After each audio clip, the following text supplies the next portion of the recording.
हरे कृष्ण। आज अत्यंत विशेष दिन है क्योंकि आज है अश्विन मास के कृष्ण पक्ष की द्वादशी तिथि। आज के दिन विशेष गुरु पुष्य योग भी बन रहा है और उसके साथ साथ सर्वार्थ सिद्धि योग और अमृत सिद्धि योग भी है। हमें आशा है कि आप सभी ने कल इंदिरा एकादशी का पालन किया होगा और इस समय विशेष पितृपक्ष चल रहा है। ऐसे में जैसे कि हम अपने पहले वीडियोस में बता चुके हैं कि इस बार की इंदिरा एकादशी विशेष थी क्योंकि ये पितृपक्ष में आने वाली इंदिरा एकादशी थी। इस एकादशी का पालन करके उसके फल को अगर पूर्वजों को अर्पित किया जाए तो उन्हें मोक्ष की प्राप्ति हो जाती है। तो आप में से जिन भक्तों ने कल इंदिरा एकादशी व्रत का पालन किया था और आज द्वादशी पर उसका पारण करने जा रहे हैं और उसका फल अगर अपने पितरों को अर्पित करना चाहते हैं तो आज का वीडियो उनके लिए है। आज इंदिरा एकादशी व्रत का पारण करने का समय रहेगा सुबह 6:12 से लेकर 10:18 के बीच में। इसी समय के दौरान आपको इस इंदिरा एकादशी व्रत का पारण करना होगा।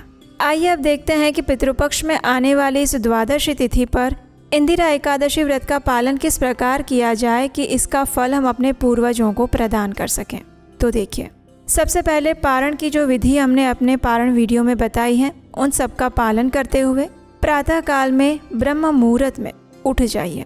उठ के स्नान इत्यादि से स्वच्छ होके भगवान की मंगला आरती करने के बाद तुलसी देवी की पूजा अर्चना कीजिए, उन्हें जल अर्पित कीजिए, उनकी प्रदक्षिणा कीजिए और उसके बाद उनके समक्ष बैठकर आप कुछ माला का जप कर सकते हैं, हरे कृष्ण महामंत्र का।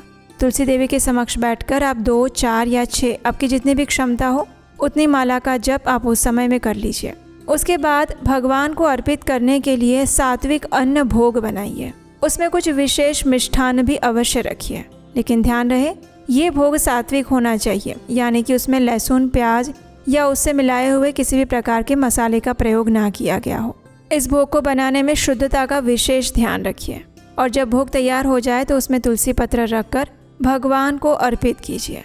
15 मिनट बाद भगवान के पास से वो भोग ले लीजिए और उसी भोग को प्रसाद रूप में अगर अपने घर पे ब्राह्मण कोई बुला सकते हैं तो सबसे अच्छा है। अगर नहीं बुला सकते हैं तो मंदिर में जाकर वैष्णवों को या ब्राह्मण को वो प्रसाद रूप में बांटिए।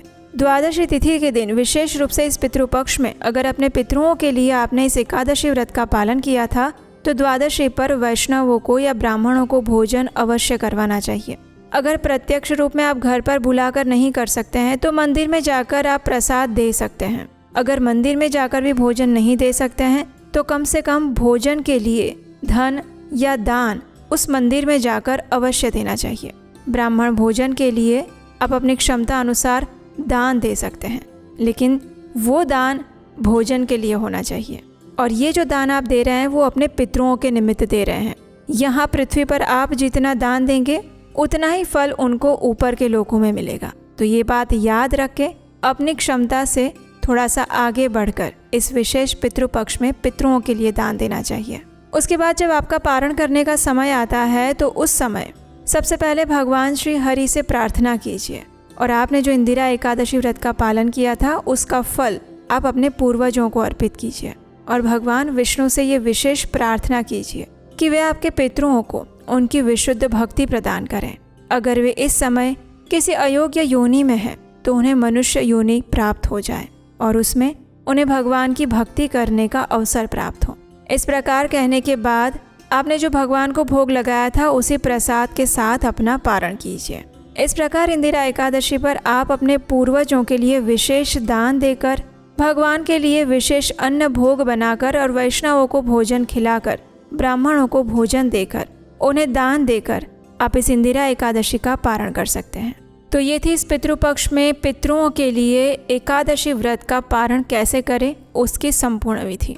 याद रहे इस बार की पितृपक्ष की द्वादशी तिथि महत्वपूर्ण है, इसलिए ध्यान से उसका पालन करें। आशा है ये वीडियो आपको उपयोगी लगा होगा। अगर ऐसा है तो इसे अधिक से अधिक लोगों को शेयर कीजिए और इसको लाइक कीजिए। अगर पहली बार इस चैनल पर आए हैं तो आपके अपने चैनल उपदेशाष्टकम को सब्सक्राइब करके रखिए। हम आपसे मिलेंगे ऐसे ही प्रमाणभूत वैदिक जानकारियों के साथ आपके अपने चैनल उपदेशाष्टकम पर। हरे कृष्ण।